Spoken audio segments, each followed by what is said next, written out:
there. 6. I would have been inclined to bet on the turn if it checks all the way around to me in the black. Alan Cunningham gets lucky on the river, catches the 6. We'll see how this one plays out. Considering a value bet, but it'd be an awful thin one. What could he get called by?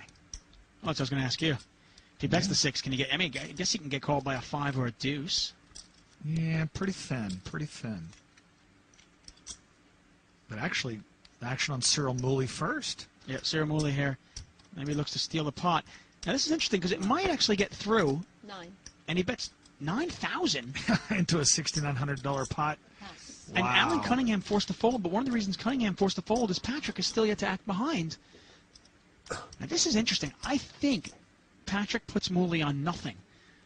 But can you call with just queen high, or is he forced to actually raise? Very interesting spot. Yeah, I'd be surprised if we see just a flat call. It's got to be a raise or a fold here. I don't think he can flat call. If he does, wow, what a great call. I mean, the way Mooley has played this, it smells like a bluff. It looks like a bluff. We can see it's a bluff, but I think Patrick Antonius knows it's a bluff. Well, Just a matter of, does he call or does he raise? It's either an error, just a flat bluff, or he could have hit a pair on the river here. Or maybe value betting a jack that he flopped to begin with. Wow. And Antonius makes the call. He makes the call with queen high. Unbelievable. That's a great call by Patrick Antonius. You know, I got to tell you, we've been doing this series for 4 years. This is the 4th season of the $1 Million Cash Game, and never before have I seen somebody make a call with queen high and it be good. Unbelievable. To continue his aggressive play, he raises to 3,600. Negreanu also with hearts, jack 7. 36, yeah? Yeah. Yes, sir. And he calls. 6. Flop is king, jack, deuce, a pair of jacks for Negreanu. And no hearts for either player. Check, check on the flop. Turns an 8 of hearts. Daniel still got way the best hand. In fact, Greg Raymer cannot win. Negreanu checks and Raymer bets 5,000. Daniel quickly calls. Greg's been bluffing a lot. Deuce of clubs on the river. Daniel checks. Oh. And Greg Raymer moves all in. Immediately. This is the biggest bluff he's made in this match, in this tournament so far. This is a major bluff. He's got 10 high. Daniel's got jacks. Second pair. Pair of deuces out there.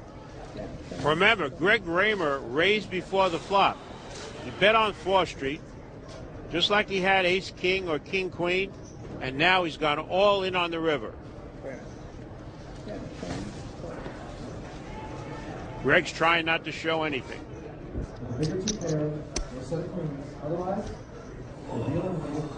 Daniel smells something. Oh, this could be a real big mistake.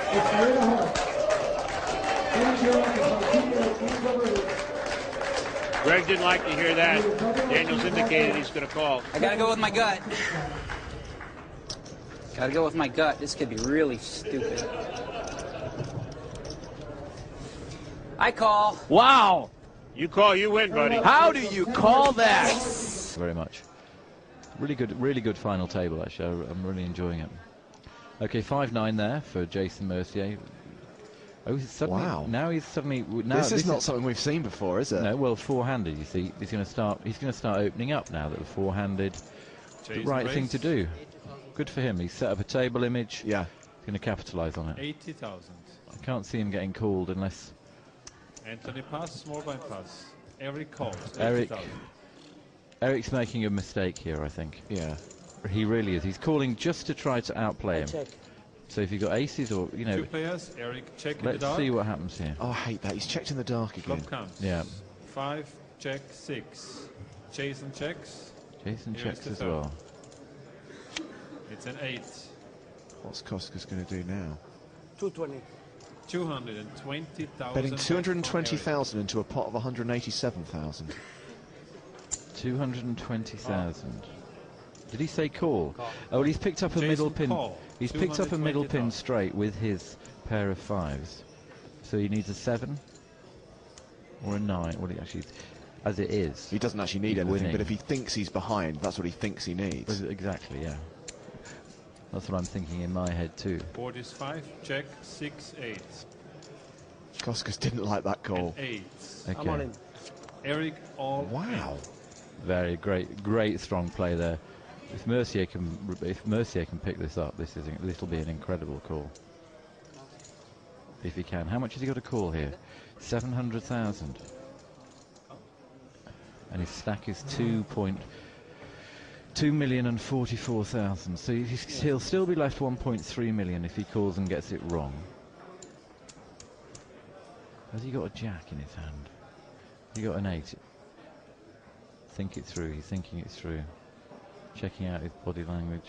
He's looking at Eric. From what we've seen of his eye. From what we've seen of Jason, do we think he can make this call? I've no idea. Can you get a read on Eric Koskas? I think he thinks his 2 pair are good here.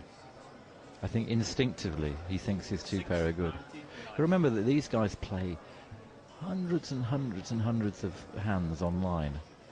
You know, they have a sort of feel for when they might be ahead. What's he got? He's got ace king. If he's got no pair, then I'm good. Could he have been betting a flush draw? If his instinct is that his 2 pairs are good, I call. just got to decide whether Wow. to trust his What a instinct, and that's call. what he does. showdown. What He's a great call. made the call, and Koskas will show he had absolutely nothing. That is an absolutely excellent call. Isaac Haxton now with a chip lead in this roller coaster heads-up battle. He looks down at Queen 8. This is the 3rd straight year Haxton has made a World Series final table, and this is only the 3rd year he's played at the World Series. A raise to 400,000 for Haxton with Queen 8, Queen 10 for Lunkin. Lunkin just won the biggest event on the Russian poker tour, worth $450,000. A raise from Lunkin. It's putting pressure on Haxton. It'll cost Haxton $1 million more to stick around. Well, Lunkin has Isaac dominated here. Call. And he makes the call. So Lunkin has the best of it yet again pre-flop. And here's the flop. It is 4, 5, ace, all clubs. Lunkin holds the biggest pocket club with that queen. Yeah, that flop is more bad news for Haxton. Lunkin first to act. Hey, English only, pal. Even when you talk to yourself? Yes, at the table. 2 million. $2 million from Lunkin. All in. Haxton moves all in again. I call. And a call. Now, again, Haxton says all in. Again, Lunkin has the better hand. And they have pushed all their chips into the middle, each with just queen high and a club draw. Lunkin's tournament on the line, but he's ahead right now. It's been ugly for Isaac, and I think Justin Bonomo is throwing up in his mouth a little. All right, now the turn card. Lunkin hoping to hang on. Oh! And 8 pairs Haxton, and he turns the tables. One time strikes again, and now Isaac Haxton 1 card from the bracelet. Wow! Haxton now better than a 3-1 favorite. Vitaly Lunkin needs a 10 or a club, or the bracelet is Isaac Haxton's. River card. Oh, it's a club! The better flush for Vitaly Lunkin, and he takes control again. It's Haxton's turn to feel the river pain. It scares me. And I still consider myself a player first and a commentator second. Before he became a World Poker Tour announcer, Sexton was in the top 10 all-time in World Series cashes. Before I became a World Series announcer, Lon, I had the largest Pez dispenser collection in Southern Maryland. That's scary. Mike Matusow with one of the biggest mouths around the poker tour. King Deuce of Hearts calls the big blind, which is now at 10,000. 8-7 for Negreanu offsuit. Daniel loves playing small connectors, suited or otherwise. 7-3 for Sexton in the big blind. Okay, let's go with him. Sexton says, I've got rags. Deal. All 3 to the flop. The flop is 9, Queen, 3. Sexton paired his 3. Matusow with a heart draw. And Daniel has been flop light so far. He checks it. Everyone wants a free ride. To the turn we go, and that ace hits no one. Sexton's pair of 3s is still the hand to beat. Daniel checks again, as does Mike Sexton. Matasso, though, on the heart draw, bets 20,000. If I were Matasso, I'd bet there. Well, one non-believer, as Sexton would say, he's going to look him up. Daniel folded. Sexton made the call. To the river. Jack of diamonds, no help. To the mouth. Sexton gets the check mark with a pair of threes. And checks. Sexton checks. Mike the Mouth reaching for chips, and he's going to bluff with 60,000. Matasso trying to steal this one away with a pot-sized bet. His second straight bluff at this pot. Sexton just with a pair of threes. Essentially, he can only beat a bluff. Sexton makes the call. Nice. Yeah, good hand. And Matasso says it's all yours. Matasso's not going to like the hand that beat him. Sexton shows the threes. Wow! Wow! Oh my head! You just got pwned real bad there. Oh! Dish, dish, dish. That was dirty. Mike, that was dirty. Dish, dish, dish. Beat him in the pot with 2 threes. You got swallow. He can't swallow after that one. This might put the Mouth on half tilt.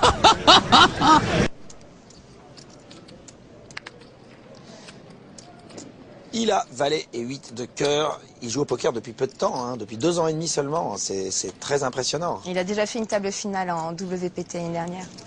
Caribbean Adventure. C'est aussi pour ça que le poker est si populaire, c'est que les gens commencent, se passionnent, font des progrès et très vite ils peuvent obtenir des résultats. S'ils sont sérieux, s'ils ont le sens des cartes aussi évidemment. Hein. Ça ne peut pas arriver à n'importe qui.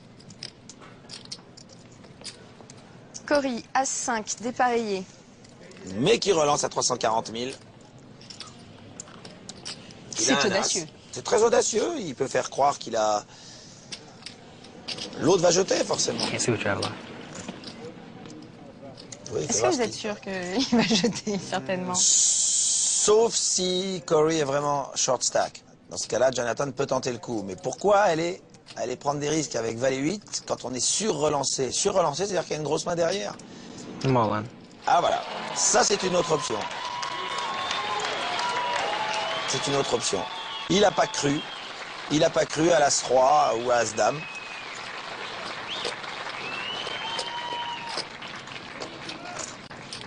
C'est très bien joué. Et surtout, ça met la pression sur Cory. Passer aurait été bien joué, relancer est bien joué, juste payer aurait été très mal joué. Maintenant, lui, peut rien faire. Il s'est fait piéger complètement. Avec un As-5 dépareillé, il voit son adversaire forcément sur une paire. Il se dit peut-être que son As est vivant, mais il n'a qu'une seule carte vivante. C'est impayable. À moins, je ne sais pas combien il a à mettre par contre pour combler. Il y a quand même 2 millions. Lui, je ne sais pas ce qu'il a devant lui. Il est forcément plus court. Mais est-ce qu'il est short stack? C'est la question. S'il est vraiment short stack, avec l'As, il va payer. Alors, il n'est pas vraiment short stack. Mais il ne le croit pas. Et il pense que son As est vivant. Alors, s'il pense que son As est vivant, il peut payer. Et je ne sais pas pourquoi, mais je te crois pas. Vous voyez l'instinct du joueur de poker. Ça, c'est assez extraordinaire. Parce qu'il ne se trompe pas quand il dit ça. It's either going to be really good or really horrible. I call. Et voilà. Voyons si je suis très bon ou très mauvais. Et il le savait. Et il le savait que sa main était vivante. Il a l'avantage. Il a 55%, mais il n'a qu'une seule carte au-dessus. Il n'a qu'une seule carte au-dessus. Alors voilà, un valet ou un 8 pour Jonathan. What's that? Mais son valet et son 8 sont des cartes très proches. Il peut y avoir beaucoup de solutions. Thank you. Bien payé, lui dit-il, il a raison. Attends, est-ce qu'il sera récompensé en effet? Parce que c'est pas le tout de bien payer, il faut aussi avoir la part de chance. Et il touche son As. Et l'autre touche son... Oh là, le full quand même. Il touche le full. Ça, il est plutôt récompensé, il est imbattable. La bienveillance n'est plus sur Jonathan, mais sur Cory Carroll. On va la faire 10 fois. Il ne peut plus perdre le coup à moins de 2 valets ou de 2-8. C'est terminé. Vous voyez? Incroyable. Quel flop. Vous l'avez lu, hein? Une